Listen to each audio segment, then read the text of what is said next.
नमस्कार दोस्तों, रिकी और अध्यात्म चैनल पे आप सबका स्वागत है। आज हम बात करेंगे कि कर्म बंधन को काटने के लिए, कर्मा को क्लीन करने के लिए जब हम कोई भी टेक्निक इस्तेमाल करते हैं, चाहे वह प्रार्थना विधि हो या फिर रिकी के द्वारा, तो उसके बाद जो एकाएक जो परिणाम सामने आते हैं, जो साइड इफ़ेक्ट सामने आते हैं, तो उनके बारे में हम आज बात करेंगे। तो कर्मा क्लीनिंग के लिए आप चाहे प्रार्थना में आप इसे शामिल करें। प्रतिदिन जो पूजा पाठ करते हैं कि जाने अनजाने इस जन्म में पूर्व जन्म में जो भी मुझसे अपराध हुए हैं वो क्षमा करें या मेरे उन अपराधों को क्लीन करें, या फिर रेकी के द्वारा जैसे मंत्र जाप करके भी हम कई गायत्री मंत्र के, जैसे हमारे हिंदू धर्म में बताए गए हैं कि कितने मंत्र जाप करो तो आपके पूरे पूर्व जन्म के पाप कटते हैं। 24 करोड़ के करीब गायत्री मंत्र का जाप बताया गया है। रिकी के द्वारा ये सहज संभव है। रिकी में कई पावरफुल सिंबल दिए गए हैं, कई मेडिटेशन टेक्निक बताई गई हैं जिससे कि हम अपने पास्ट लाइफ कर्मा को क्लीन करते हैं। अब उसके साइड इफ़ेक्ट क्या हैं, जैसे कि पहले की वीडियो में भी मैंने जिक्र किया है, कार्मिक रिलेशंस, कार्मिक पैटर्न। तो हमारे ज़्यादातर नेगेटिव कर्मा हमारे रिलेशन के रूप में ही हमारे सामने होते हैं। तो जैसे ही आप कर्मा क्लीनिंग की जो टेक्निक इस्तेमाल करते हैं, या विधि इस्तेमाल करते हैं, या अपने जीवन में इसको अपनाते हैं, तो आपको लगेगा कि चारों तरफ से आपके रिलेशन ख़राब होना शुरू हो गए हैं। आपको ये लगेगा कि मैं सबके लिए सब कुछ कर रहा हूँ और सब मेरे को उल्टे पत्थर ही फेंक रहे हैं। तो इस तरह की प्रॉब्लम्स हैं आपको अपने जीवन में महसूस होंगी। उस टाइम आपको काफ़ी पीड़ा भी होगी। तो लेकिन अगर आपको अपने कर्मा क्लीन करने हैं तो इन सब चीज़ों के लिए मेंटली तैयार होके ही आप इस प्रक्रिया को अपनाएं। नहीं तो जो अब इसका एक कारण क्या है कि एकदम से क्यों होंगे, क्योंकि जो भी हमने कर्मा किए हैं यूनिवर्स अपने लॉ के अनुसार उनको एक टाइम निर्धारित करता है, कितने समय में इस कर्म का आप भुगतान करेंगे। अब जब हम उस प्रक्रिया को एक तो धीरे धीरे एक एक बंडल करके हमारा जाना था, और हम एक साथ एक गाड़ी में पूरे के पूरे बंडल भर के चल देते हैं तो उसमें वेट बढ़ जाता है।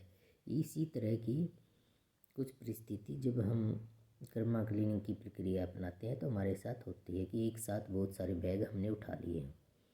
अब ज़्यादा बोझ उठाएंगे तो संभव है कि प्रेशर भी ज़्यादा पड़ेगा। तो इस तरह से ये आपको लगता है। अब ये ज़रूरी नहीं है कि ये प्रक्रिया की टेक्निक वालों में या जो प्रार्थना है तभी हो।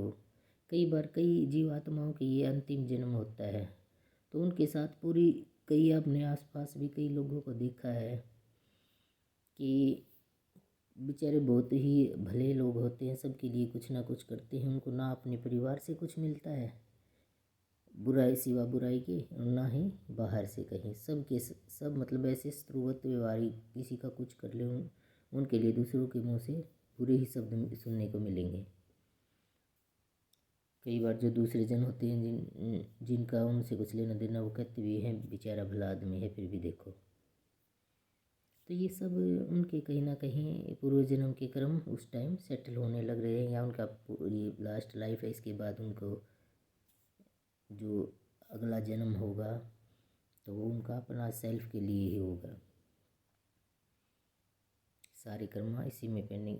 इसीलिए साधु संतों ने कहा है कि अवेयर रहें।